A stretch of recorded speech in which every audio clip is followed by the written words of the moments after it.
Muy buenas tardes, bienvenidos, bienvenidas a la segunda de las conferencias de este ciclo de conferencias de ALUEX del curso 2024-2025, en el que ponemos en valor el valor de la cultura. Pues así es el título que desde la asociación, que desde ALUEX se le ha dado a este curso, de este ciclo de conferencias. Bueno, muchísimas gracias por estar aquí.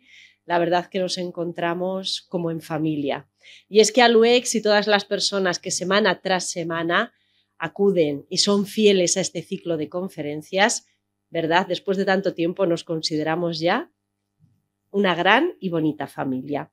Bueno, vamos a saludar y a dar la bienvenida también a nuestra protagonista de hoy. Ella es la escritora Adoración González Mateo, Dori, como muchos o casi todos, digamos, la conocen y como le gusta también que la llamen Dori. Bueno, pues gracias, Dori, por estar aquí en este ciclo de conferencias. Gracias por decir sí a ALUEX y gracias por compartir con todos nosotros esos conocimientos que además estamos deseando de saber. Gracias por tanto. Bueno, un fuerte saludo, como no, para la Junta Directiva de la Asociación de ALUEX. Gracias, buenas tardes también, encabezada por su presidente, Juan José Caravaca. Gracias también al diputado provincial por Vox, a José Luis Serrano, que otra semana más, fiel, vamos, pocas, no ha acudido a su cita, a esta cita con ALUEX en muy poquitas ocasiones. Gracias de verdad por ese apoyo. Por supuesto, a nuestros compañeros gráficos, no nos cansamos semana tras semana de saludarles y de agradecerles su trabajo. Carmela y Adela, que graban todas las conferencias, las editan para que todos ustedes, para que todos nosotros después podamos verlas en la página web de la Diputación Provincial de Albacete y también en la página y en las diferentes redes sociales de la Asociación de ALUEX. Por supuesto, a Josechu, de Visión Press, gracias también, otro lunes más por estar aquí. Ya saben, todas esas fotografías las pueden ver incluso esta noche mismo en el perfil de Facebook de Visión Press. Gracias, por tanto.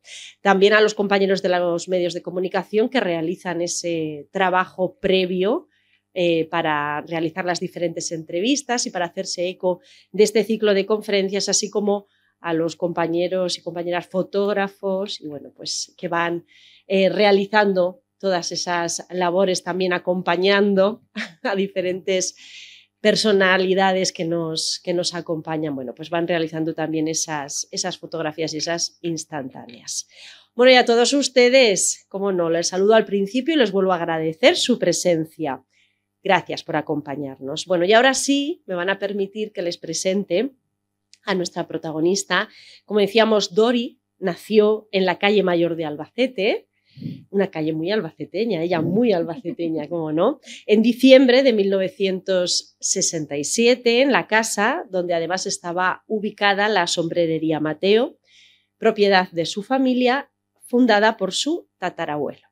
Se diplomó en Relaciones Laborales por la Universidad de Castilla-La Mancha y a los 21 años, muy jovencita, aprobó unas oposiciones para la Diputación Provincial de Albacete, empezando a trabajar como administrativo en lo que entonces se denominaba Servicio Provincial de Recaudación y que después ya hemos conocido como Gestalba. Bueno, allí ejerció su trabajo de forma ininterrumpida durante más de 30 años. Ahora mismo, actualmente, se encuentra en excedencia y bueno, pues divide su tiempo, el tiempo que podemos, ¿verdad?, con el que contamos, pues entre su gran afición, su pasión, como es la escritura, y también en el cuidado de su familia. Bueno, en septiembre de 2019, hacía solo 6 meses que fallecía su madre, publicó su primer libro, ¿Cuándo me van a dar las pastillas?, anécdotas, diálogos y reflexiones en un psicogeriátrico.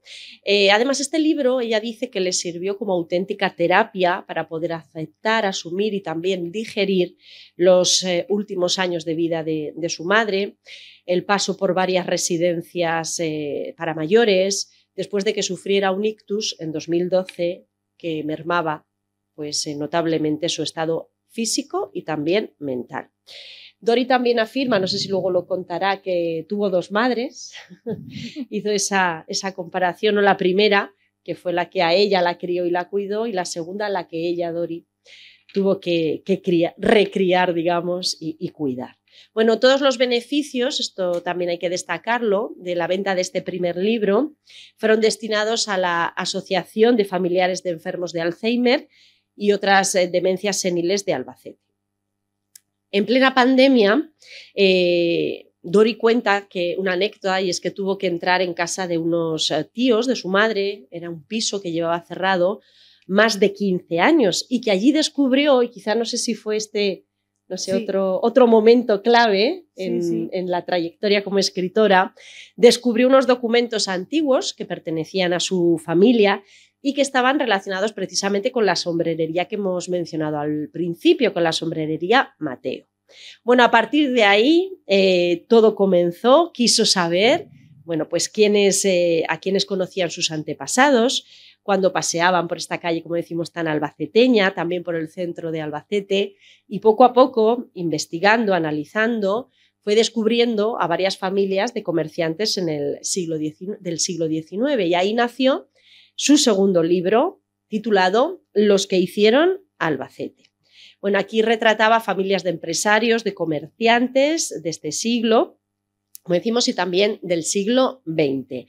El libro se publicó en marzo de 2013 y aparecen 18 familias en total, 9 de sombrereros y también, y esto es interesante, la desconocida vida de 3 mujeres empresarias que se dedicaron también a la sombrerería a principios del siglo XX en un mundo, pues como todos suponemos, que era bastante masculino.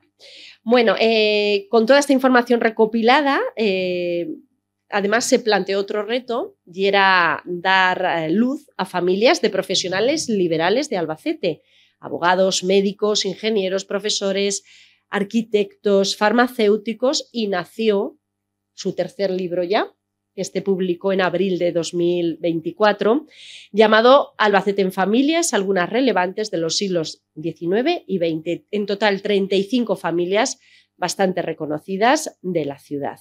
Bueno, en la actualidad creo que se encuentra preparando otro libro más. Sí. No para.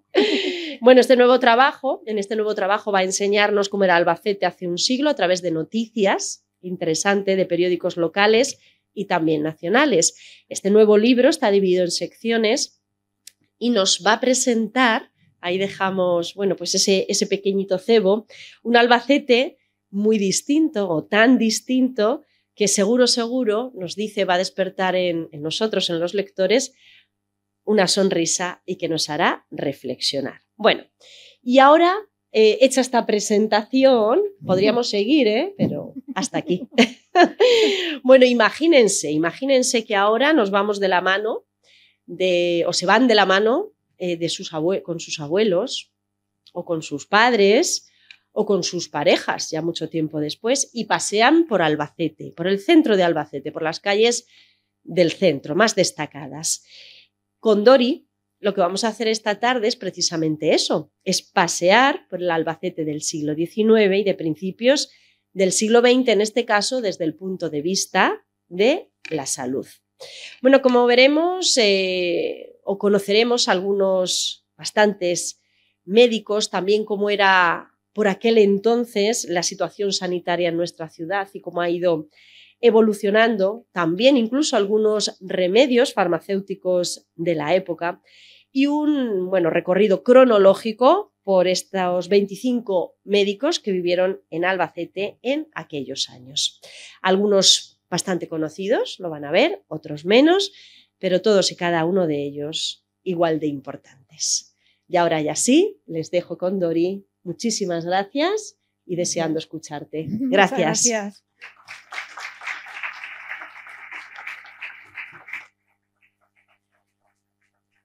Buenas tardes. ¿Se oye bien? Vale. Muchas gracias, María José, por la presentación que me has hecho. Gracias también a la Junta Directiva de ALUEX por haber contado conmigo. Y gracias a todas las personas que han querido acompañarme esta tarde lluviosa, en la que yo entiendo que a la gente le da pereza salir de casa. Así es que, de verdad, gracias a todos los que habéis venido. Quiero decir una cosa y que no se asuste nadie. Esta es la primera conferencia que voy a dar en mi vida. Por lo que si alguien ahora mismo quiere salir corriendo, aunque llueva, está a tiempo. Ya los valientes que quieren quedarse, pues os agradezco la confianza y espero no defraudar. Presenté mi tercer libro en abril de este año, como ha dicho María José, en concreto el 4 del 4 del 24. Y a la semana siguiente me llamó por teléfono Juan José Caravaca, presidente de ALUEX, para decirme que había estado en la presentación junto con otros miembros y empezamos a hablar de mi libro. Yo empecé a darle vueltas a la cabeza diciendo, ¿y para qué me ha llamado? Empezamos a hablar de mi libro, yo sin imaginarme ni por un momento el motivo de la llamada. Me contó que estaban preparando el ciclo de conferencias del próximo curso, y yo diciendo, ¿y por qué me dice esto? Va a llamar a todos los socios de ALUEX a contarles que está preparando un ciclo de conferencias. Yo no sabía por dónde iba, pero le dejé hablar. Y ya me dice, es que estaba pensando en ti para que des una conferencia. Se me abrió la boca de par en par y cuando pude cerrarla dije, ¿yo? Pero si yo no soy nadie. Eso dicen muchos, me contestó. Y como la ignorancia es muy atrevida, le dije que sí. Entonces, Juan José Caravaca me pidió que pensara en algún personaje ilustre de Albacete para hablar de él. Déjame 2 o 3 días que lo piense, le dije, pero mientras seguíamos hablando yo le iba dando vueltas a la cabeza. Y le dije, pues mira, no va a ser un personaje, va a ser un colectivo. Voy a hablar de médicos de Albacete del siglo XIX y principios del XX. Pero en ese momento de inconsciencia, porque yo venía de Mercadona y estaba sacando las cosas del carro, pues yo no pensé en la cantidad de conferenciantes que han pasado por los ciclos de ALUEX, gente muy conocida, muy prestigiosa, muy ilustre, con unos currículum larguísimos e impresionantes, y de pronto me planto yo aquí sin ningún currículum. María José decía de algunos de ellos, cuando los presentaba, que si tenía que leer todo el currículum, que se comía ella sola todo el tiempo de la conferencia. Desde luego conmigo no te ha pasado eso. Así que gracias, y gracias por sacar de donde no había, y bueno, no es falsa modestia, es pura sinceridad.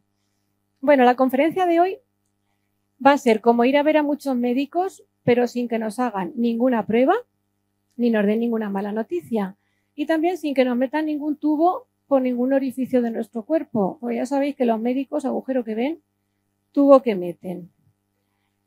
La voy a dividir en 3 partes. En la primera, para entrar un poco en contexto, voy a hablar de la situación sanitaria de Albacete en el siglo XIX y principios del XX.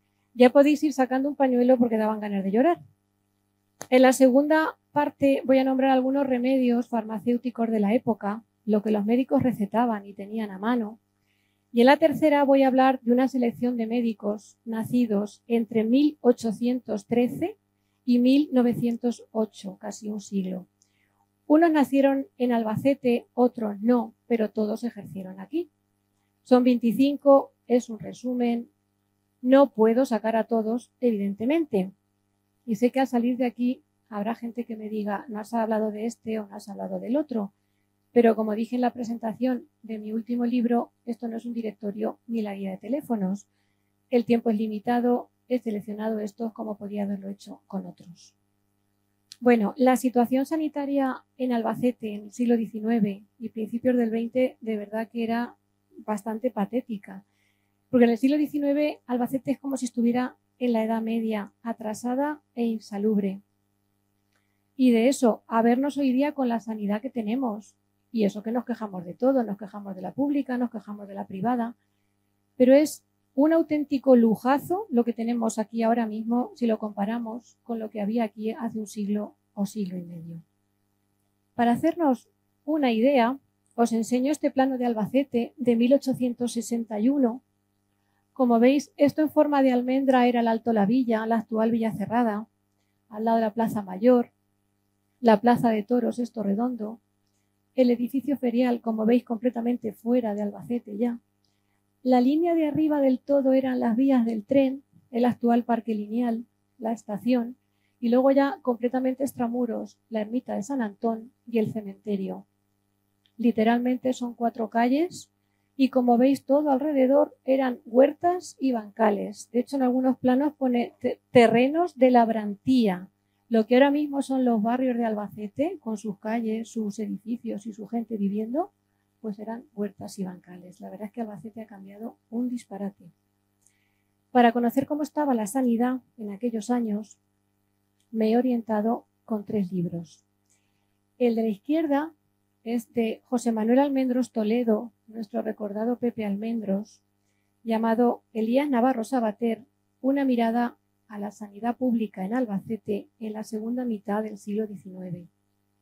El del centro, el Hospital de San Julián de Albacete, estudio histórico, del médico don José María Sánchez Ibáñez, y el de la derecha, cuyo título es Las instituciones de atención social al menor en la ciudad de Albacete, de Luis Miguel Martínez Gómez Simón, y los 3 libros publicados por el Instituto de Estudios Albacetenses.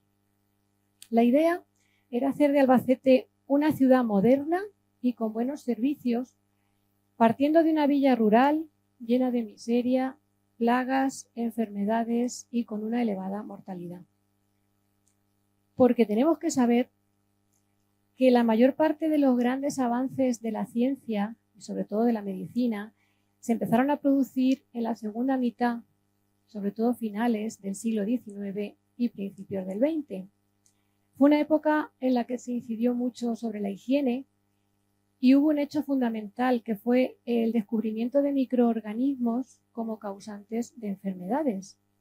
Si a esto le unimos la anestesia, los antibióticos, las vacunas y los rayos X, todo ello provocó un cambio revolucionario en la medicina. Como nota curiosa respecto a la anestesia, pues decir que tuvo defensores pero también tuvo detractores. Y por ejemplo, una noticia que leí decía que un médico inglés sugirió la anestesia en los partos y fue condenado por la Iglesia calvinista por ser contrario a lo que dice la Biblia, parirás con dolor. Pero cuando otro médico utilizó cloroformo en un parto de la reina Victoria, las críticas se suavizaron. Y claro, ahora todas las mujeres estáis pensando lo mismo que yo. Tendrían que parir los de la Iglesia calvinista. Y así, con estos avances, y muy poco a poco, pues se pudo empezar a entender que las plagas no eran un castigo divino, y fue desapareciendo la creencia de que eran males que Dios enviaba debido al orgullo y a la soberbia de los hombres, y que rezar novenas a este Señor, como se venía haciendo, pues no servía de mucho si tenías una grave infección. Este es San Roque, que tenía fama, o tiene fama, de protector y sanador de enfermos, y se le llegó a llamar la penicilina de los pobres. Imaginaros cómo estaba el panorama. Quiero comentar una cosa. Cuando llegó el COVID, parecía que no había pasado nunca nada igual en Albacete, pero en épocas de cólera, gripe, viruela, paludismo, tifus, la mortandad era muchísimo mayor antes. Con esto no estoy justificando nada, ni le estoy quitando importancia al COVID, por supuesto que no, y no quiero que se me malinterprete. Lo que quiero decir es que nuestra ciudad y la provincia saben muy bien y conocen muy bien el azote de plagas, epidemias y de todo tipo de infecciones. Porque aquí había muchísimos espacios nocivos con una absoluta falta de higiene y mucha gente vivía en cuevas, covachas y chabolas con la única ventilación de la puerta y la chimenea, porque algunas no tenían ni ventanas. Esta fotografía me la facilitó el historiador Aurelio Pretel, es de principios del siglo XX, son las cuevas de la Puerta de Chinchilla. Pero es que yo me acuerdo en los años 70, que yo era pequeña, que aún quedaban cuevas, y os acordaréis, por la calle El Sol y por las Carretas. Y es que Albacete tenía un problema tremendo, y era que cada vez que llovía se inundaba. Y ese agua estancada era caldo de cultivo de todo tipo de gérmenes, y aparte había plagas periódicas. Si no hubiera sido por la construcción del canal de María Cristina, que anteriormente se llamó Canal Real, y del que va a hablar Elvira Valero el 28 de abril del año que viene en una conferencia en este mismo ciclo de ALUEX, una conferencia que no nos podemos perder porque va a estar muy bien, pues si no hubiera sido por eso, con la consiguiente desecación de los terrenos, Albacete no existiría, así de claro, la mayor obra de ingeniería que ha tenido nuestra ciudad. Los médicos de Albacete del siglo XIX y principios del XX pusieron todo su interés en conseguir instalaciones saneadas y funcionales y que la calidad de vida de los albacetenses mejorara en cuanto a higiene y salud se refiere. Y es que todo era importante y todo preocupaba a nuestros sanitarios. La higiene pública, la higiene privada, la higiene materna, la higiene infantil, la higiene industrial. Y también eran conscientes de la ubicación de los centros sanitarios, de los mercados, de los mataderos de animales, de los basureros, incluso, muy importante, dónde estaba ubicado el cementerio. Voy muy deprisa. No digo para ellas. Bien, bien.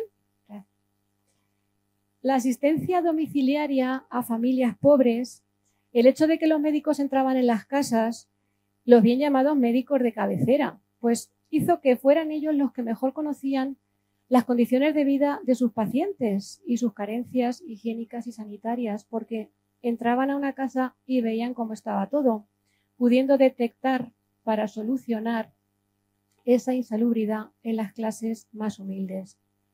Por ejemplo, fijaros, me encontré una noticia de un acta de un pleno del Ayuntamiento de Albacete de 1910, en el que se aprueba recompensar con 50 pesetas, que en aquellos tiempos sería bastante, a una familia porque han tenido las fiebres tifoideas, han tenido que quemar toda la ropa para desinfectar y tienen que comprar ropa nueva y no tienen dinero. Y el ayuntamiento les da 50 pesetas. Es que fijaros qué situaciones. Ahora nos sobra ropa. Para hablar de la infraestructura sanitaria, por ejemplo, decir que en 1867 Albacete tenía 17.000 habitantes, poco más que ahora La Roda. Y la infraestructura sanitaria se resumía en un hospital llamado de San Julián y Santa Basilisa, que en un principio, en el siglo XV, estaba en el actual Altozano, que entonces se llamaba Plaza del Arrabal.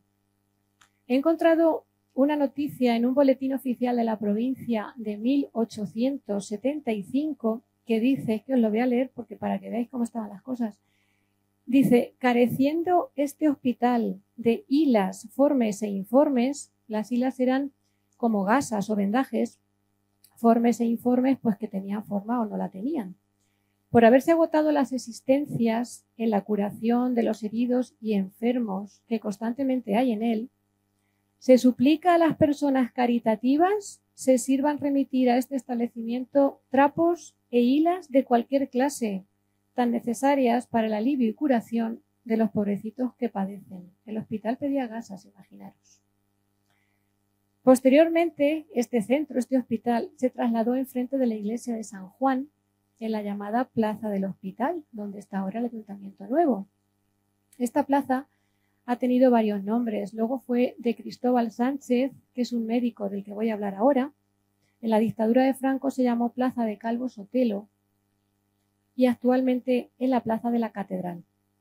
Este hospital se derribó en 1923, se construyó uno nuevo, abierto a principios del siglo XX, en las afueras de Albacete, entre las carreteras de Valencia y Murcia, pegado a esta última. Este era el antiguo, bueno, aquí era el hospital nuevo, que luego claro, pasó a ser viejo. Y una vez derribado el antiguo, el del centro, 4 años después, en 1927, se colocó la primera piedra en aquel solar de un edificio para Casa de Socorro, Laboratorio Municipal y Parque de Bomberos, la Casa de Socorro que seguro que os acordáis muchos. Yo también me acuerdo. Y aparte del hospital, Albacete contaba con un asilo para pobres, que luego pasó a llamarse Casa de Misericordia, la foto de arriba a la izquierda, actual residencia de San Vicente de Paúl, propiedad de esta excelentísima diputación, en la calle del Puente, actual alcalde Conangla, se llamaba calle El Puente porque estaba allí el Puente Madera, bueno, estaba y está. Una casa de maternidad o casa cuna, esta foto de aquí de la derecha, para acoger a niños expósitos y huérfanos, abierta en el que fue antiguo convento de franciscanas de la calle Padre Romano. Y luego esta foto de aquí abajo son unos nenes pequeños de la casa cuna, unos nenes huérfanos en sus tronas que todavía no andan, y están al cuidado de dos monjas con los hábitos blancos y las tocas aladas, que la verdad es que da miedo verlas. Es que parecen dos fantasmas, las ves de noche te da un infarto. Yo creo que estos nenes, cuando empezaran a andar, querrían salir corriendo, porque la verdad es que esas monjas dan miedo. Pobres chiquillos. Y además de estos tres establecimientos que he citado, el hospital, la Casa de Misericordia y la Casa Cuna, en los periodos de epidemias, el ayuntamiento utilizaba el edificio ferial, alguna ermita situada en la periferia, e incluso alquilaba locales particulares para usarlos como hospitales provisionales y lazaretos para aislar a los afectados por enfermedades contagiosas, confinarlos y que pasaran allí sus cuarentenas. Estas palabras las tenemos ahora muy asociadas al COVID, pero esto existía en Albacete hace siglos. Como nota curiosa respecto a la higiene, decir que la primera casa que tuvo agua potable en Albacete fue la de don Jacobo Serra Valcárcel en 1909. Y a partir de ahí se comenzó a distribuir agua potable por las calles y por las viviendas y se acompañó de una importantísima creación de una red de alcantarillado que recogía todas las aguas sucias. Este alcantarillado lo hizo el arquitecto Martínez Villena, que tiene calle en Albacete, no cobró ni una sola peseta y el proyecto de alcantarillado se utilizó, era tan bien hecho, tan ejemplar, que se utilizó como texto en la Escuela de Arquitectura de Barcelona. O sea que imaginaros la calidad del trabajo. Por centrarnos también un poco en la época, vamos a hablar de algunos remedios farmacéuticos, lo que los médicos tenían a mano.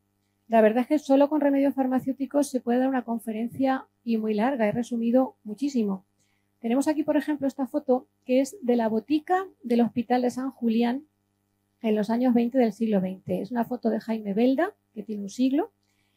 Y como veis, pues son estanterías con botes de porcelana o cristal, con su tapón, su letrero escrito a mano. Y imagino que tenían hierbas, bebedizos y mejunjes varios. Yo no sé en algunos casos si era mejor coger la enfermedad o tener que tomarte eso o directamente rezar la novena a San Roque. La expresión de es peor el remedio que la enfermedad, pues a lo mejor en algún caso aquí era válida. Esta otra foto son 3 botes de porcelana de estos antiguos que había en las farmacias, que en realidad no eran farmacias, eran boticas. Esta fotografía la hice en la farmacia de María Elvira Mansilla Legorburo, de la calle Mayor.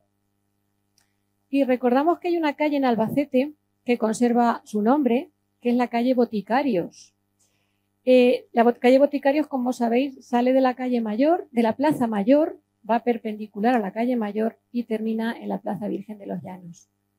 Y había un farmacéutico aquí en Albacete, o boticario, que se llamaba Juan Arcángel Riamont, que era el suegro del cronista Mateos y Sotos. Os suena porque tiene una avenida en Albacete. Y tenía su botica o farmacia en la calle Zapateros y vendía productos que le traían directamente de las mejores boticas de Madrid. Y en un anuncio de 1854 que se anunció y decía que tenía, para que veáis los remedios tan curiosos, citrato de magnesia en polvo con suave efecto purgante, pastillas de vichy para enfermedades conocidas vulgarmente como flatoardientes, esencia de zarzaparrilla como depurativo y lo mejor de todo, un elixir curativo radical de las enfermedades secretas, un antivenéreo llamado Gotas de los Jesuitas de Walker. También por aquella época, mediados del siglo XIX, estaban las pastillas pectorales de la ermita para tos, ronquera y anginas recién traídas de Madrid, o la pomada antirreumática de Artigues, o las píldoras de picrato ferroso con disolución de sesquicloruro férrico, nada menos, que eran para fiebres, calenturas intermitentes, tercianas, cuartanas, etc. He visto contratos que hacía el ayuntamiento para el suministro de sanguijuelas para enfermos pobres de la beneficencia, o las cápsulas de bromuro de alcanfor para los nervios y las vías urinarias, o el aceite de hígado de bacalao. Y alguno me dirá, que yo no viví en el siglo XIX, pero del aceite de hígado de bacalao me acuerdo, ¿a que sí? De hecho, es que se sigue fabricando y se sigue vendiendo, con otro sabor, claro. Otro remedio que teníamos era la heroína. Sí, la heroína. esto es muy fuerte, el jarabe Bayer de heroína fue puesto a la venta en 1898 y estaba indicado para las toses de los niños. En 1900 empezaron las campañas publicitarias que incluían el reparto de muestras gratuitas. Y cuando en 1913 se demostró que la heroína se transformaba en morfina al pasar por el hígado y que era muy, muy adictiva, Bayer detuvo la producción, pero tuvieron que pasar 13 años. Otro producto, el Arrenal, que era un derivado del arsénico para la curación de la tisis, la anemia y la debilidad. O el vino de Peptona, que era nutritivo para personas débiles y raquíticas. Llevaba pepsina, vino, menta y agua. La pepsina se utiliza más tarde para la Pepsi. Y veis que antes se hablaba de raquitismo como algo frecuente. La palabra raquitismo se usaba con muchísima frecuencia. Afortunadamente es una palabra, por lo menos aquí en España, ya no se usa. Pasamos a la reina, la estrella, la aspirina, el ácido acetilsalicílico. Salió al mercado en 1899 en polvo. La marca Bayer era alemana, como sabéis, y al final de la Gran Guerra, de la Primera Guerra Mundial, los aliados se quedaron con la patente como botín y en 1920 pasó a ser propiedad de la humanidad y cualquier laboratorio la podía fabricar sin tener que pagar derechos. No me he podido resistir a traer esta foto del linimento Sloan. ¿Os acordáis cómo olía, qué fuerte olía? Se empezó a comercializar en Estados Unidos a mediados del siglo XIX y es que un tío mío llevaba un bigote igual. Yo cuando era pequeña y veía la caja, yo pensaba que el de la foto era mi tío. Tenemos más remedios. Estoy resumiendo muchísimo porque es que hay muchos y que son tan curiosos. Las pastillas Bonal y pone con cocaína. Es que lo pone. Llevaban benzocaína, que es un anestésico, y decía que te quitaba el dolor de garganta, pero lo que pasa es que te adormecía las mucosas. Se empezaron a comercializar hace justo un siglo. Luego lo de al lado, las pastillas Balda, también de los años 20, también tienen un siglo, y solo llevaban mentol, eucalipto y azúcar. Y decía que era para los niños al salir de la escuela, los ancianos al ir a tomar el aire, los adultos cuando van a sus quehaceres. Se anunciaba como el verdadero remedio del hogar. Y la foto de abajo dice, ¿el nene se resfría? Trátesele mejor sin darle drogas. Pues sí, mejor sin drogas al nene, que no empiece ya. El Bisvaporub lo inventó un farmacéutico norteamericano de finales del siglo XIX. A partir de los años 20, también hace un siglo, las hierbas de la Bateamón, que garantizaban la cura de 20 enfermedades. Llevaban un número, cada una tenía una composición diferente y era para una patología, para una finalidad diferente. Estuvieron en el mercado muchísimos años porque yo las usé como depurativo cuando tuve acné juvenil, de eso hace 4 días. Tenemos aquí otros dos, los hipofosfitos Salud y el jabón Zotal. Los hipofosfitos Salud se anunciaron muchísimo, prácticamente a diario en la prensa local y nacional. Llevaban fósforo, hierro, calcio, quinina y genciana.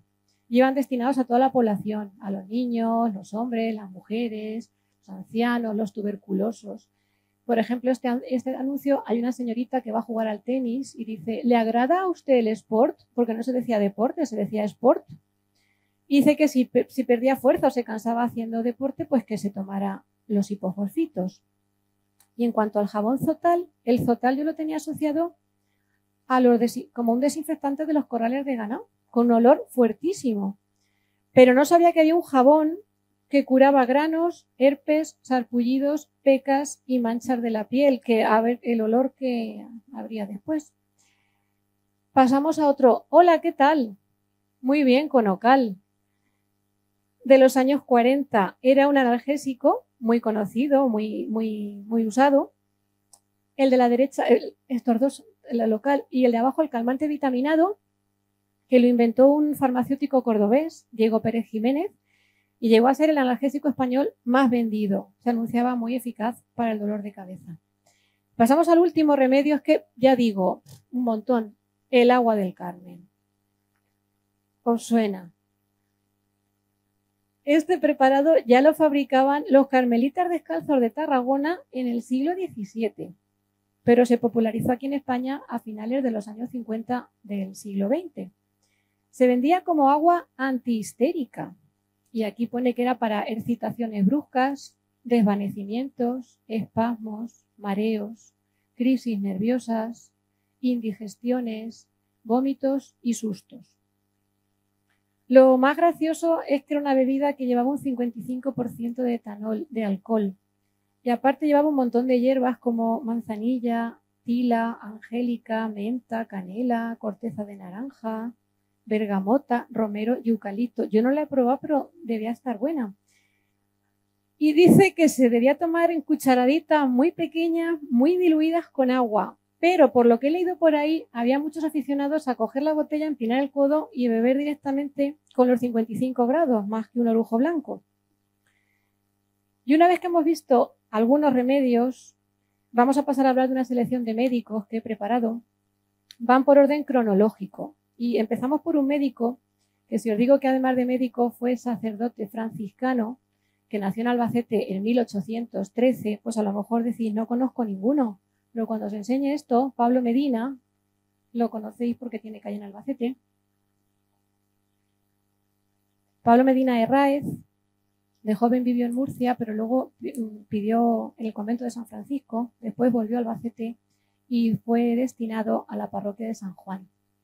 Las crónicas de la época decían que era un hombre muy trabajador, muy activo y que le gustaban las obras, que le gustaba construir casas para gente humilde, para gente que no tenía nada. Por lo que era frecuente verlo con la sotana manchada de salpicaduras de yeso. Así que yo lo he bautizado como el cura albañil. Fue administrador de los establecimientos de beneficencia de la Diputación, estos que hemos nombrado antes, hospital, casa cuna, casa de misericordia, y este cargo lo desempeñó 20 años. Vivió 83 años, que en aquella época pues sería bastante, y unos años después de su muerte, ya a principios del siglo XX, el ayuntamiento le puso su nombre a la calle Postas, porque en esa calle había construido un gran número de casas para gente humilde. La calle Pablo Medina, como sabéis, va desde la calle San Antonio hasta la avenida de Isabel la Católica. Y un sobrino, que se llamaba Carlos Medina Guerrero, también fue médico y además alcalde de Albacete en 1885 y también fue médico hidrólogo del balneario de Villatoya. Nos vamos con el siguiente médico, don Cristóbal Sánchez Cebrián. Nació en 1817, falleció pues, muy joven, con 63 años. Su padre también fue médico y también trabajó en el hospital. Don Cristóbal prestó sus servicios de forma gratuita y totalmente desinteresada a los pobres del hospital de San Julián durante muchos años. Fue alcalde de Albacete 3 veces, durante 3 periodos, y prestó una ayuda tremenda en la epidemia de cólera de 1855 por su doble faceta de médico y alcalde, llegando incluso a inspeccionar y examinar la forma en que se enterraba a los fallecidos de cólera, porque había que enterrarlos en cal viva, y no siempre se hacía porque no había tiempo ni medios. En 1906, el ayuntamiento le puso su nombre a la que se llamaba Plaza del Hospital, que hemos nombrado antes, y que actualmente es la Plaza de la Catedral, donde está el Museo de Cuchillería, la Casa de Hortelano, que mucha gente dice la Casa del Hortelano. No era ningún hortelano, es un apellido. Era Joaquín Hortelano Moreno. Cristóbal Sánchez tiene ahora una calle en el barrio de Medicina, en una orilla a orilla, una calle que no tiene nada construido y que ni siquiera tiene placa. El pobre hombre pasó de tener una plaza con su nombre en el centro de Albacete a que le den una calle en un barrio periférico, en una orilla donde ni siquiera tiene placa el pobre, pero yo creo que como se murió hace muchos años, pues a lo mejor ya no le importa. Yo creo que ya no. Otro doctor que tiene calle, Juan Guzpi Obri, nació en 1819 y este médico y toda su familia aparece en mi último libro, Albacete en Familias. Tiene una calle con su nombre, aunque en realidad tuvo 2. En un principio estuvo entre las de Albarderos y Baños, subiendo hacia el Alto la Villa, pero cuando todo eso desapareció para construir Villa Cerrada, la calle Juan Guzpi literalmente desapareció. Y en los años 70 del siglo pasado, el ayuntamiento le puso su nombre a otra calle que está en el polígono de San Antón, paralela a las vías del tren. Don Juan Guzpi nació en Madrid, allí estudió medicina, era médico militar y se le destinó al batallón provincial de Albacete. Pero cuando este batallón se trasladó a Andalucía, don Juan Guzpi se dio de baja y se quedó a vivir aquí en Albacete y hizo muy bien. Aquí vivía con su mujer y sus 4 hijos en la calle Albarderos.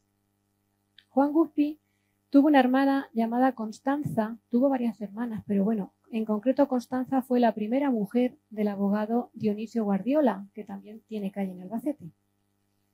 El doctor Guzpi fue durante muchos años director de la Casa de Maternidad y Expósitos. Y hay una noticia muy curiosa que cuento en mi libro del año 1860 que dice que Juan Guzpi escribe una carta a todos los alcaldes de todos los municipios de aquí de Albacete diciendo que a los niños recién nacidos que han sido abandonados se les trae a Albacete a la casa cuna. Y eso le suponía muchos perjuicios por el viaje. Imaginaros los viajes de antes.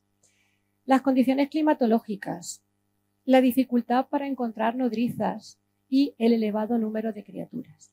Por ello, proponía que en cada pueblo se buscaran amas de cría que recogieran, y lo dice literal, a los desgraciados niños abandonados por sus madres en el instante del nacimiento, los amamantaran, cuidaran y permanecieran en sus pueblos hasta que cumplieran los 3 años. Y entonces sí, que se los trajeran aquí a la casa cuna. Pero surgía otro problema, y es que esos nenes estaban sin vacunar. Y al doctor Guzpi, que no se le escapaba una, pues se le ocurrió otra cosa y mandó otra carta. Otra vez otra carta a los alcaldes diciendo que había puesto a la disposición cristales de linfa vacuna extraída recientemente para su inoculación, a fin de que se presentaran a recogerlos, vacunaran a los nenes y entonces sí los trajeran a la casa de maternidad de Albacete. O sea, haceros una idea del panorama. En 1863, don Juan Guzpi fue nombrado director del Hospital Provincial y se dice que donaba la mitad de su sueldo para el hospital. Situación completamente impensable ahora mismo, porque un hombre con un sueldo, la mujer por supuesto no trabajaba, y con 4 hijos. Ahora mismo nadie en esas condiciones dona la mitad de su sueldo. Bueno, ni en las condiciones ni en otras. En 1880, don Juan Guzpi fundó la Academia Médico-Farmacéutica de Albacete. Era muy aficionado a la viticultura, tenía viñas, se preocupó por el tema de la filoxera. Tiene un currículum muy amplio y lo he resumido mucho. Acudía a congresos nacionales relacionados con el vino, tuvo mucha actividad. Pasamos ahora a otro médico, don Elías Navarro Sabater. Esta fotografía aparece en el libro de Pepe Almendros que he nombrado antes. El libro que he nombrado antes es sobre él. Don Elías Navarro estudió medicina en Madrid y su tesis doctoral fue con el tema Patología y diagnóstico de la enfermedad de tisis tuberculosa pulmonar en el segundo periodo. Vamos viendo y vamos a seguir viendo que el tema de la tuberculosis estaba muy presente. Fue amigo y compañero de estudios y de profesión de Octaviano Griñán Serna, que nació en 1836. Trabajaron juntos durante varios años, hombro con hombro, pues a los dos se les hizo un contrato en el Ayuntamiento de Albacete como médicos de asistencia domiciliaria de familias pobres. Esos médicos que he nombrado antes, los que se metían en las casas y veían cómo estaba todo. Y tanto don Elías como don Octaviano vivieron en primera línea aquellas epidemias de tifus de Albacete que brotaban en primavera y en otoño cuando se removían las basuras y se transportaban para abonar los campos. Y también estuvieron juntos cuando denunciaban mediante informes al ayuntamiento muy bien argumentados, muy bien escritos, denunciaban las zonas insalubres, por ejemplo, las zanjas que se hacían para la construcción del ferrocarril, que quedaban inundadas en cuanto llovía, o avisando de las charcas que se formaban y que se convertían en un cieno insalubre y lleno de gérmenes, porque recordemos que las calles estaban sin asfaltar. Octaviano Griñán, igual que muchos otros sanitarios, obligado a tratar a enfermos contagiados, pues contrajo el tifus y murió de tifus con solo 33 años. Don Elías Navarro, su compañero, siguió trabajando sin descanso, siempre alerta y avisando, por ejemplo, de que una terrible epidemia de cólera se cernía sobre Albacete, como efectivamente ocurrió en 1885. Y por estar expuesto a los vapores sulfurosos y nitrosos que tenía que respirar cuando fumigaban las casas y los centros públicos, pues cogió una enfermedad congestiva pulmonar que lo retuvo en cama durante un tiempo. En 1895 se creó el Colegio Oficial de Médicos de Albacete, según viene escrito en el libro de José Manuel Almendros Toledo, que he nombrado antes. El primer presidente de este colegio de médicos fue don Elías Navarro Sabater, que dimitió muy pronto, pasando a ser don Juan Guzpi, el que hemos nombrado antes, el segundo presidente, pero estuvo muy poco tiempo porque falleció al año siguiente. Don Elías Navarro falleció con 68 años, muy joven también. Siguiente doctor, también con calle, os suena mucho, la calle del doctor Collado Piña. Nació en la calle La Cava, aunque luego vivió en la calle San Agustín, y era hijo de un carretero, Antonio Collado Portero, y de Nicolasa Piña Lorente. La calle Doctor Collado Piña, como sabéis, va desde la calle La Cava hasta la calle Lepanto. Don Andrés Collado Piña fue el primer profesor de gimnasia que hubo en el Instituto de Segunda Enseñanza a finales del siglo XIX y también fue alcalde de Albacete por esa época. La Diputación lo nombró especialista de medicina general en el hospital, publicó un reglamento de feria y llevó a cabo importantes reformas en el edificio ferial y dedicó mucho tiempo y esfuerzo para promover medidas higiénicas y sanitarias para las prostitutas del Alto la Villa. Murió con 69 años y cuando a su fallecimiento su hijo Abundio donó a la Biblioteca Provincial de Albacete una importante y numerosa colección de libros y de instrumentos profesionales, tal y como don Andrés Collado Piña había dejado escrito en su testamento. La siguiente es una saga de médicos los Marín, esos seguramente que os suenan, una familia muy conocida aquí en Albacete. Don Manuel Marín Sevilla nació en Lezuza en 1850. Fue médico y director de la Casa de Maternidad, finales del siglo XIX y principios del XX, y en 1902 escribió un artículo que llevaba por título Sobre tuberculosis. Lo mandó a la Sociedad Española de Higiene y tuvo muy buena acogida. Don Manuel Marín Sevilla tuvo varios hijos. Una de ellas fue María Marín Molina, que también tiene calle en Albacete. Esta familia también aparece en mi último libro.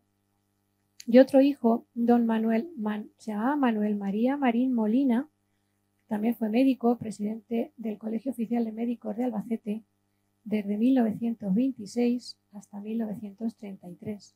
Se casó con Amelia Flores, de la familia de los ganaderos Flores, y tuvieron hijos médicos como don Tomás o don Gabino Marín Flores. Sonia ha sido una saga de médicos en Albacete. Y un dato curioso es que cuando empezaron a desarrollarse las vacunas, se empezó a ver que eran eficaces. El Ayuntamiento de Albacete a finales del siglo XIX publicó un bando diciendo que don Manuel Marín Sevilla tenía el permiso necesario para inocular vacunas, en este caso la antirrábica del doctor Ferrán y la de la difteria, que también se le conocía como garrotillo. Aparece el doctor Ferrán, también con calle en Albacete, don Jaime Ferrán y Clua, médico y bacteriólogo catalán, nació en un pueblo de Tarragona llamado Corbera de Ebro y desarrolló vacunas contra el cólera, el tifus y la tuberculosis. Nos vamos ahora con un padre y dos hijos, los doctores Romero. Don Francisco Romero García, el padre, nació en 1853, falleció con solo 56 años, era tocólogo y llegó a ser director del Hospital de San Julián. Se casó con Amelia Bernabé Gras, que era de la provincia de Alicante, y tuvo 5 hijos, 2 de ellos conocidos médicos, don Pedro y don Aurelio. Don Pedro Romero Bernabé nació en 1885, estudió medicina en Valencia, terminó con sobresaliente global y también fue tocólogo como su padre y también llegó a ser director del hospital. No se casó y falleció con solo 45 años de una pulmonía gripal. Y decían de él que se preguntaba muchas veces viendo a las parturientas en ese difícil trance que por qué Dios infligía a las mujeres esos dolores. Vamos, que este no era de la Iglesia calvinista que hemos visto antes. Su hermano, don Aurelio Romero Bernabé, también estudió medicina en Valencia, también sacó sobresaliente global y también llegó a ser director del hospital, igual que su padre y su hermano. En la familia debieron pensar que el cargo se heredaba. También fue nombrado médico de la Beneficencia y en 1920 encargó la construcción de un edificio donde instaló su clínica y le llamó Sanatorio Romero. Estaba en el Parque de Canalejas 6, actual Simón Abril, haciendo esquina con Pérez Galdós. Ahora mismo hay un edificio altísimo y en los bajos está la clínica de Llando, pero antes había ese edificio de construcción alpina precioso. La foto de la izquierda es más antigua, pero se ve la fachada entera. La foto de la derecha tiene la verja construida y pone Sanatorio Romero. En 1921 se publicó una noticia que, si la leemos hoy, pues es bastante curiosa. Por parte de la excelentísima Diputación Provincial se estaba instruyendo un expediente para solicitar el ingreso de don Aurelio Romero Bernabé en la Orden Civil de Beneficencia. Y el motivo era que unos meses atrás había sido llevado al hospital un individuo que lo acababa de arrollar un tren. Llamaron al doctor Romero, no estaba de guardia, pero llegó corriendo, lo pasaron a quirófano a este chico que había arrollado el tren, tenía una pierna destrozada, se la amputó y con eso le salvó la vida. Pero con las prisas no se dio cuenta que el doctor se había hecho un corte en un dedo. Al principio no le dio importancia, luego empezó a tener más síntomas, aquello fue a más, lo consultó con unos médicos de Madrid y después de muchas pruebas le diagnosticaron una infección avariósica, una sífilis que le había pegado el chico. Vamos, que el médico le salvó la vida al chico y el chico le pega una sífilis. Durante el tiempo que estuvo convaleciente, pues tuvo que someterse a muchos tratamientos, muchos viajes a Madrid, dejó desatendida a su numerosa clientela y entonces pues se le concedió esta distinción, la Orden Civil de Beneficencia, que lleva aparejado el tratamiento de excelentísimo señor. Don Aurelio Romero se metió en política, algo frecuente en aquella época, y llegó a ser incluso alcalde de Albacete en los años 30, pero sus ideas le costaron la vida y fue asesinado al principio de la Guerra Civil a los 48 años de edad. Del siguiente médico os suenan por lo menos los apellidos: don Jesús Mateos Sotos. Es hermano, era, del cronista Rafael Mateos Sotos que hemos nombrado antes, que da nombre a una avenida que va desde la Rotonda de la Tamos hasta el Paseo de la Cuba. Don Jesús Mateos, aparte de médico, pues llegó a ser presidente del Comité Republicano Progresista de Ellín y Letur y se especializó en lo que se llamaba enfermedades de la matriz. Y a finales del siglo XIX trabajaba en Madrid en una clínica muy prestigiosa y fue protagonista de un hecho curioso que fue noticia de periódico de tirada nacional. De hecho, lo he visto en varios periódicos. En 1894 operó en el Hospital de la Princesa a una joven soltera de Ciudad Real. Y os voy a leer la noticia para que veáis la mentalidad de la época. Dice: la circunstancia de ser la paciente soltera dio origen al iniciarse la enfermedad hace 3 años a murmuraciones de las gentes de su pueblo y a unas sospechas por parte de sus padres. Hasta después de transcurrido un año no se deshizo aquella atmósfera que puso en duda la conducta de la inocente doncella, convenciéndose todos entonces de que se trataba de una enfermedad tumoral confirmada en la feliz operación de que acabamos de dar cuenta. Vamos, la pobre tenía un tumor enorme y la gente pensaba que estaba embarazada y como era soltera, todo un escándalo. 3 años después, siendo don Jesús Mateos médico de la sanidad militar, pidió traslado voluntario a Cuba, que estaba en plena guerra. Y cuando volvió, se encontró con que en Portugal había un brote de peste bubónica y era imprescindible controlar la frontera para que no pasara a España. Así que el director de Sanidad español desplegó a varios médicos en puntos conflictivos de toda la frontera y a don Jesús Mateos lo mandó al municipio de La Guardia en Pontevedra. Don Jesús Mateos fue colaborador con interesantes escritos, por ejemplo, de una revista que se llamaba Revista Iberoamericana de Ciencias Médicas, y también publicó un estudio en una revista que se llamaba El Siglo Médico en 1900, y es que el estudio tiene un título muy gracioso. Bueno, gracioso no. Caso notable de un herido con varias lesiones gravísimas. 10 de arma blanca con machete y 4 de arma de fuego. Al pobre lo arreglaron, se quedó vivo de milagro. Posteriormente, el doctor Mateo se trasladó a Valencia. Allí dirigió una clínica muy prestigiosa y falleció en 1924. Nos vamos con otro apellido muy conocido aquí en Albacete, los Belmonte. Una saga de médicos. Hay también mucha más información sobre toda esta familia en mi último libro. Y empezamos por don Nicolás Belmonte Dumont, que nació en 1876. Y sus padres fueron José Belmonte, que era zapatero, y Elisa Dumont Sajardo, de Tarazona de la Mancha, aunque tenía ascendentes franceses. Don Nicolás Belmonte estudió medicina en Valencia. Su primer destino fue en el Salobral y después se marchó a Madrid, donde obtuvo la especialidad de oftalmología. Entró en política, como era frecuente en aquella época, y fue concejal. Y no se aburría, porque durante varios años desde su cargo de concejal tuvo a su cargo, con sus competencias, el asilo, la casa de socorro, el laboratorio, el cementerio, la cárcel, la mendicidad y el personal técnico de esos ramos. Todo eso sin ordenadores, ni móviles, ni WhatsApp, ni falta que le hacían. En los años 20 del pasado siglo fue diputado director de la Casa de Maternidad y gracias a él se adquirieron camas de obstetricia, se instalaron lavabos y cuartos de baño y se construyó una galería acristalada para que a los nenes les diera el sol. En 1930, don Nicolás Belmonte Dumont se ofreció a pasar una consulta gratuita de oftalmología en la casa de maternidad, incluso poniendo él su propio instrumental al servicio de sus pacientes. También fue presidente de la junta local de un partido político que se llamaba Acción Republicana. Don Nicolás Belmonte se casó con Dolores González García Gutiérrez. Tuvieron 6 hijos y 3 de ellos siguieron la carrera del padre, don Nicolás, don José y don Manuel Belmonte González. El primero, don Nicolás, nació en 1910 y durante unos años trabajó como docente en la Facultad de Medicina de la Universidad de Valencia. Pero en los años 60 del pasado siglo se trasladó a Valladolid tras obtener por oposición la cátedra de oftalmología de dicha ciudad.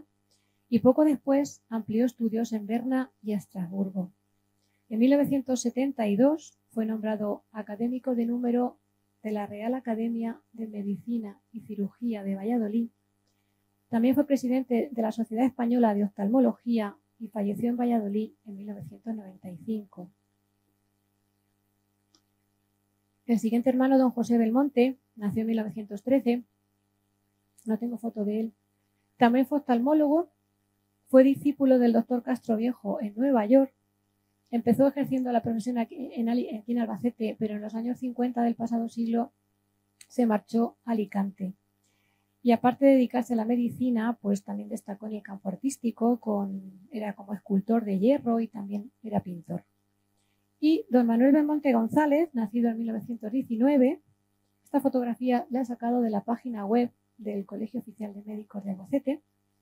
También siguió la tradición familiar, también fue oftalmólogo y fue presidente del Colegio Oficial de Médicos desde 1963 hasta el 68. El periódico El Diario de Albacete, de 13 de junio de 1936, solo un mes antes de empezar la Guerra Civil, informaba de que Manuel, por sus excelentes calificaciones, había sido premiado con una excursión, bueno, él y otros compañeros, los que mejores notas habían sacado de 6º curso, con una excursión científica a Valencia e Islas Baleares, pero no sé si se llegó a hacer porque ya digo que justo al mes empezó la guerra. Don Manuel Belmonte se casó con Carmen Useros Cortés, conocida en todo Albacete como Carmina Useros. Nos vamos a otro doctor. Esta caricatura la hizo Alberto Mateos Arcángel, don Eduardo Gotarredona Col, que así hablando con algunas personas, no, Matarredona, no, es Gotarredona. Era de origen humilde y decía que no había nada tan dulce como recordar que nada tenía y que todo cuanto poseía era fruto de su trabajo. Decía que los que son ricos, porque así nacieron, no podían ser tan felices como los que lograban el bienestar con el esfuerzo. Yo ahí lo dejo, que cada uno piense lo que quiera. En 1906 empezó a trabajar de médico en La Gineta, fue su primer destino, y en 1909 leyó su tesis doctoral en Madrid con el título El Arrenal, ese Arrenal que hemos nombrado antes, como tratamiento en la tuberculosis de pulmón. ¿Veis? Incidían mucho en el tema de la tuberculosis. Fue académico de la Real Academia de Doctores de España, viajaba mucho a Madrid, y hace justo un siglo, en 1924, le hicieron una entrevista en un periódico local de aquí de Albacete. Y el periodista escribió que nunca se habían encontrado tan hermanados el talento, la modestia y la simpatía como en don Eduardo Gotarredona. Hablaba de casos curados y hablaba, por ejemplo, de una mujer a la que le había operado y le había quitado un quiste en un ovario que pesaba 9 kilos. Y también contaba el caso de un pastorcillo de 12 años, fijaros, un nene, que estaba desahuciado por otros médicos, tenía parálisis facial y unas fiebres altísimas. Lo reconoció el doctor Gotarredona, le miró el oído y vio que tenía dentro una garrapata por su contacto con el ganado, porque era pastor. Le echó glicerina, se la mató y se la sacó con unas pinzas. Le desapareció la fiebre y la parálisis facial. Y claro, esto hace justo un siglo pues se consideró casi como un milagro. También se metió en el mundo de la política, fue teniente alcalde y lo nombraron vocal de la Comisión de Aguas. Y desde ese cargo, y mirando siempre por Albacete, denunció, por ejemplo, que en la calle La Luna, que estaba en el Alto La Villa, pues que en época de lluvia estaba intransitable y pedía que se pusieran aceras. También denunciaba que en esa calle no se recogía la basura y provocaba infecciones. Y señalaba la importancia de un buen abastecimiento de agua para la buena salud de los ciudadanos. También solicitó que se ampliara la red de alcantarillado a más calles de nuestra ciudad para que desaparecieran unos focos de infección. Y es que, como veis, estos médicos acudían a todo y se preocupaban de verdad por Albacete, porque como es que había tanto por hacer, eran médicos que se metían en política, pero que hacían muchísimo por Albacete. Don Eduardo Gotarredona se anunciaba así en la prensa local en los años 30, Gabinete de Electricidad y Rayos X. Tenía la consulta en la calle Tesifonte Gallego.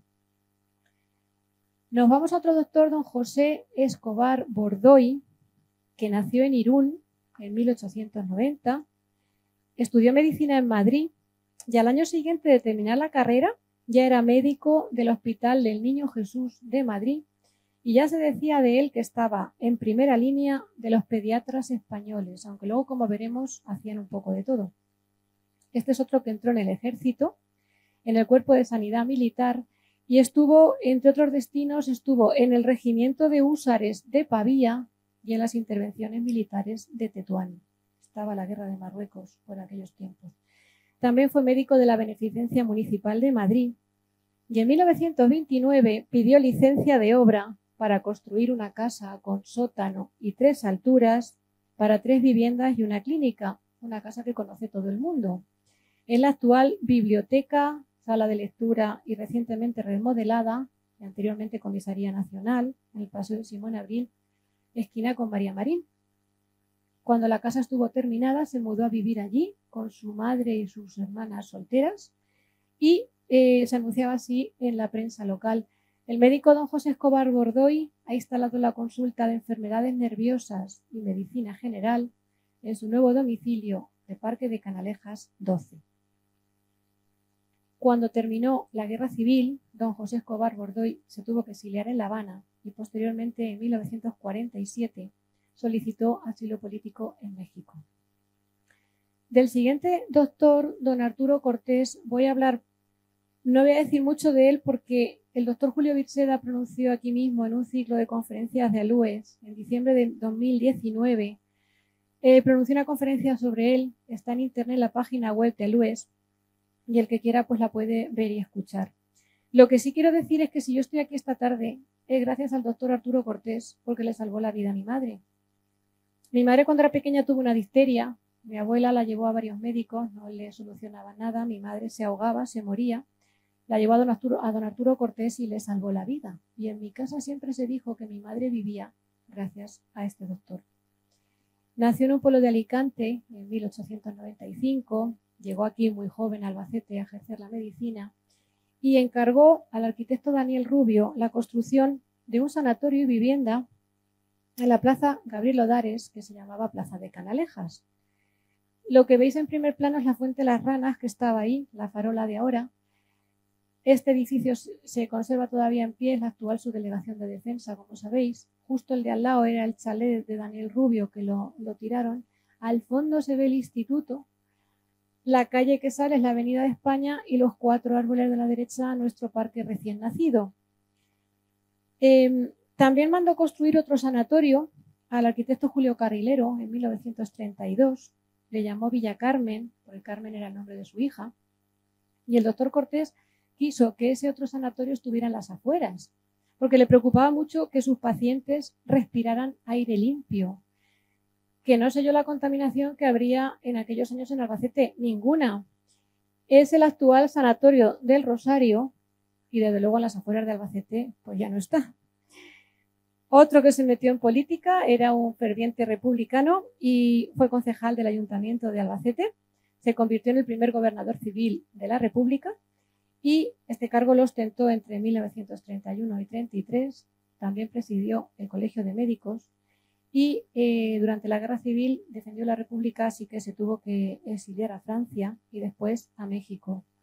Se le incautó su casa sanatorio, se convirtió en sede del gobierno militar y actualmente, como he dicho y como sabéis, es la subdelegación de defensa. Murió en México en 1955 y tiene una avenida con su nombre, como he dicho, en el barrio de Medicina, o si no lo he dicho, lo digo ahora. Y seguimos en el barrio de Medicina porque el siguiente doctor, don Plácido González Duarte, si os soy sincera, yo no conocía a este doctor, si queréis que os diga la verdad, y no sabía ni que existía. Y un día, paseando por el barrio de Medicina con mi marido haciendo fotos de las placas de las calles, mientras yo preparaba esta conferencia, pues me lo encontré. Y dije, anda, ¿quién es? Voy a investigar. Y me quedé alucinando. El doctor González Duarte también tiene calle en Carcelén, porque nació allí en 1897. Y cuando tenía 3 años, su familia emigró a Madrid. Y cuando Plácido tenía 9 años, el maestro le dijo a los padres que el chiquillo prometía y que podía llegar lejos. Los padres le hicieron caso, lo matricularon en el Instituto de San Isidro en Madrid. Y ya que estaba en Madrid, estudió medicina. Y ya que estudió medicina, sacó 22 matrículas de honor. Vamos, que el maestro tuvo ojo. Después estuvo un año en la Facultad de Medicina de París y a su vuelta a España y con solo 25 años ingresó en la Casa Real como médico. Atendía a funcionarios y empleados de palacio. No es que fuera el médico de la Casa Real, o sea, de los reyes, de la familia real, pero sí es cierto que una vez trató al rey Alfonso XIII de una neumonía y lo curó. También llegó a ser jefe de los servicios de cirugía en el Hospital de la Princesa de Madrid. Tiene un currículum impresionante y amplísimo, no como el mío, pero tengo que resumir. Tuvo cargos en muchas e importantes sociedades médicas. Está catalogado como una de las mayores autoridades de la cirugía contemporánea en España y fuera de España. Es un referente mundial. Fue autor de muchísimos artículos, de muchas monografías. Trabajó también en cirugía de guerra y creó una técnica que se llamó cura Duarte o cura española, que consistía en sanear los tejidos heridos de bala o de metralla antes de mandar a los soldados a los hospitales, con lo cual en muchos casos se evitaba la gangrena. González Duarte atendió en 1946 al cónsul de Estados Unidos en Madrid y el encuentro con este diplomático le abrió las puertas de hospitales norteamericanos. Recibió la Gran Cruz del Mérito Civil de Sanidad y falleció en 1986. Yo he mirado en internet que en la página web del Ayuntamiento de Carcelén, el Castillo de Carcelén creo que tiene una exposición permanente sobre este doctor. No sé si la página está actualizada o no, pero por si a alguien le interesa. Nos vamos con otro apellido muy conocido, los Galiacho. Otra familia muy conocida en Albacete. El doctor Galiacho tiene calle en el barrio Pedro La Mata, junto al centro comercial Los Llanos, Carrefour. Nació en Castronuño, un pueblo de la provincia de Valladolid, y falleció en Albacete. Estudió medicina en Madrid y fue discípulo de Ramón y Cajal. Ingresó en el ejército como teniente médico, estuvo en Marruecos y fue testigo directo del llamado desastre de Anual en 1921. El teniente don Emilio López Galiacho estuvo allí auxiliando a los militares heridos, ayudó a la evacuación, se quedó el último, arriesgó literalmente su vida. Después consiguió llegar a Melilla, allí estuvo hasta 1923, y como todo lo que había vivido fue tan trágico, dejó el ejército, volvió a la península, se preparó unas oposiciones de médico nacional, las aprobó, y su primer destino fue en Albacete, en Valdeganga. Allí empezó en Valdeganga y allí conoció a la que sería su mujer, Jacinta Gallego Picazo. En 1927, don Emilio era el médico titular del municipio de Peñascosa, pero venía con cierta frecuencia aquí a Albacete porque en el Colegio Oficial de Médicos se había creado lo que se llamaba la sección científica, que tenían reuniones los médicos de toda la provincia para poner en común casos o contar cosas o intercambiar sus experiencias, porque claro, no todo el mundo tenía teléfono, no había ordenadores, no había móviles, no había vídeos de YouTube y la gente tenía que tener pues, sus reuniones presenciales. También fue nombrado médico de la Beneficencia Provincial, trabajando para esta excelentísima Diputación de Albacete, y también propuso establecer en el Hospital Provincial una consulta general gratuita para todos los enfermos pobres de la provincia. El único requisito para ser atendido era presentar una certificación de pobreza. Fijaros qué expresiones. Y por detalles como este, que tuvo muchos, se le llamó el médico de los pobres. Ese mismo año, en 1929, se anunciaba así en la prensa local: Emilio López Galiacho, médico por oposición del Hospital Provincial, medicina general, consulta de enfermedades del estómago, intestinos e hígado. Cuando empezó la Guerra Civil, don Emilio y su familia fueron sacados de su casa y salvaron la vida porque unos sindicalistas de UGT los defendieron diciendo que era un médico que se dedicaba a curar a familias humildes, a familias pobres y que no cobraba nada por ello, cosa que era totalmente cierta. Pero ese argumento de haber sido el médico de los pobres se le vino en contra cuando terminó la guerra. Entonces los franquistas lo acusaron de haber estado protegido por las fuerzas republicanas. Se le abrió un expediente de depuración y tras muchísimas peripecias y muchísima burocracia, como por ejemplo que se le sancionó con una suspensión de empleo y sueldo durante 2 años, se le cerró el expediente, se le volvió a abrir. Bueno, pues al final en 1942 se le dejó ejercer como médico nuevamente. Fueron años muy oscuros. De los 4 hijos que tuvo don Emilio López Galiacho, 2 fueron médicos y además unieron los apellidos para no perder el Galiacho. Fueron Emilio y Juan José López Galiacho Gallego. Si dejamos un apellido conocido, nos vamos con otro también muy conocido, los Carrilero. Los 3 médicos que voy a nombrar pertenecían a una familia muy conocida en Albacete. Eran hermanos del arquitecto Julio Carrilero Prat e hijos del catedrático de dibujo Julio Carrilero Gutiérrez y Nieves Prat Sánchez. En esta fotografía vemos a la izquierda y con bigote es Julio Carrilero, el arquitecto, el mayor. Detrás de él José. A la derecha también con pajarita en primera fila Ángel. Detrás Francisco, la única hija Nieves y el pequeño de aquí de la primera fila Alberto, que fue abogado.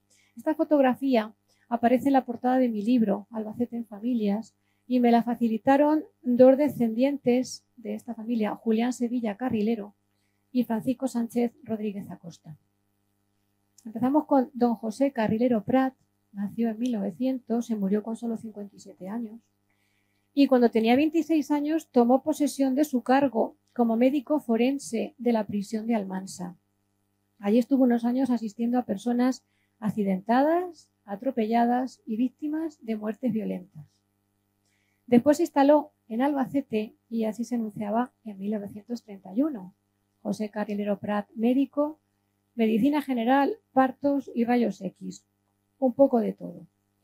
En 1935 era médico de la cárcel de Albacete y falleció, como he dicho, en 1957 con solo 57 años.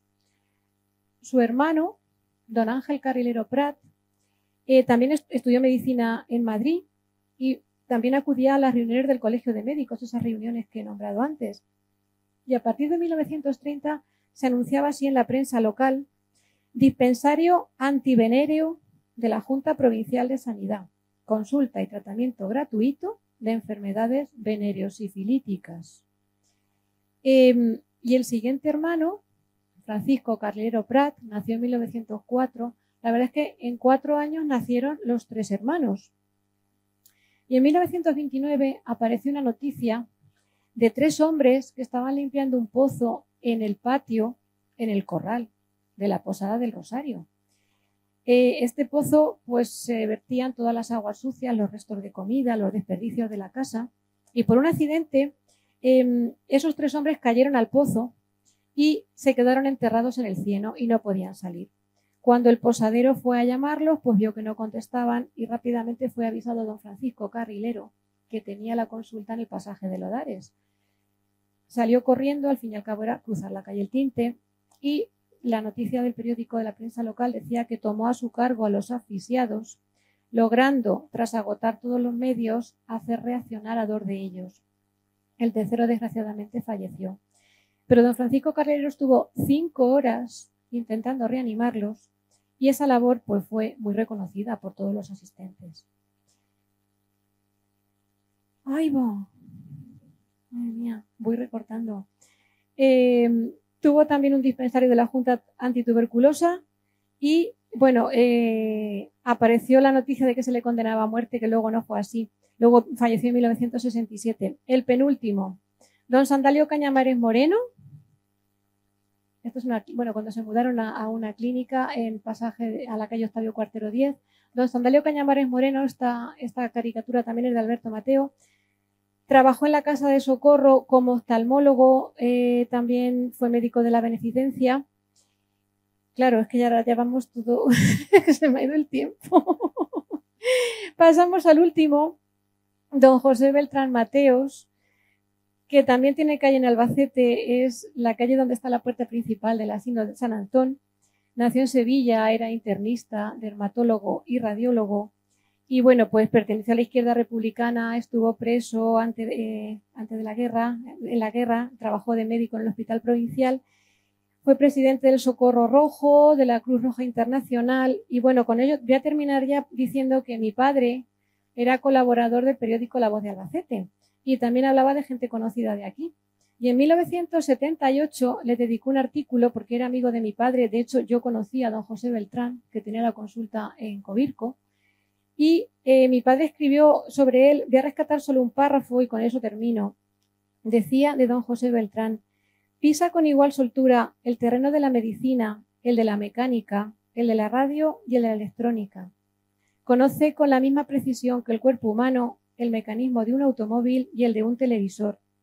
Familiarizado con las matemáticas, al mismo tiempo lee la Biblia o el Corán o prepara los mejores platos típicos de cualquier región de España.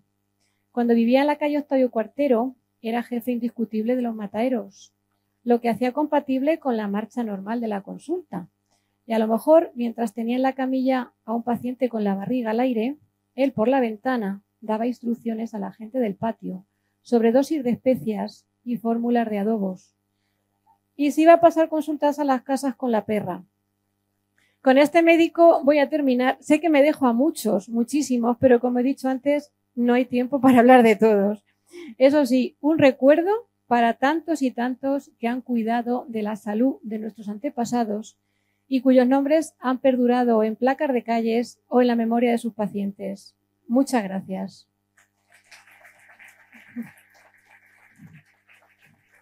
Muchísimas gracias, Dori. De verdad, es tu primera conferencia. Sí. Sí, La primera. Impresionante. ¿De verdad? Bueno, de verdad. Sí. Eres una estupendísima comunicadora. Muchas gracias. Bueno, gracias a las intérpretes de lengua de signos. Gracias. Un aplauso para ellas. Que a veces es verdad, no nos damos cuenta, igual vamos excesivamente deprisa, rápido. Bueno, y también para el Colegio de Médicos, que creo que su junta directiva, algún miembro de su junta directiva también nos acompañaba esta tarde, así que muchísimas gracias también. No tenemos tiempo para preguntas, eso sí, porque nos hemos quedado. A lo mejor no las sabía contestar.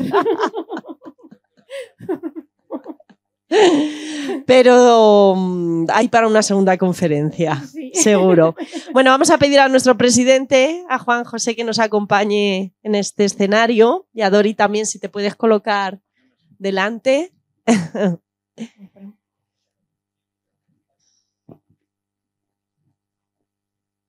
A ver, que la ayudemos.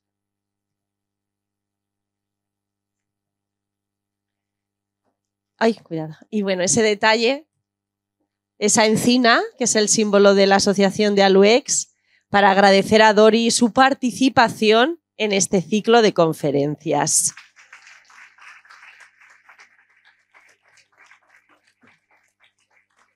El próximo lunes nos vemos, lunes 4 de noviembre, misma hora, 6:30 de la tarde, aquí en el Salón de Actos de la Diputación Provincial de Albacete. Ese día nos visitará, estará con nosotros Aurelio Pretel, ya saben, el doctor en Historia, y en esta ocasión, porque él es ya un fijo de este ciclo de conferencias, en esta ocasión nos hablará sobre don Juan Manuel el Repoblador. Les esperamos. Gracias.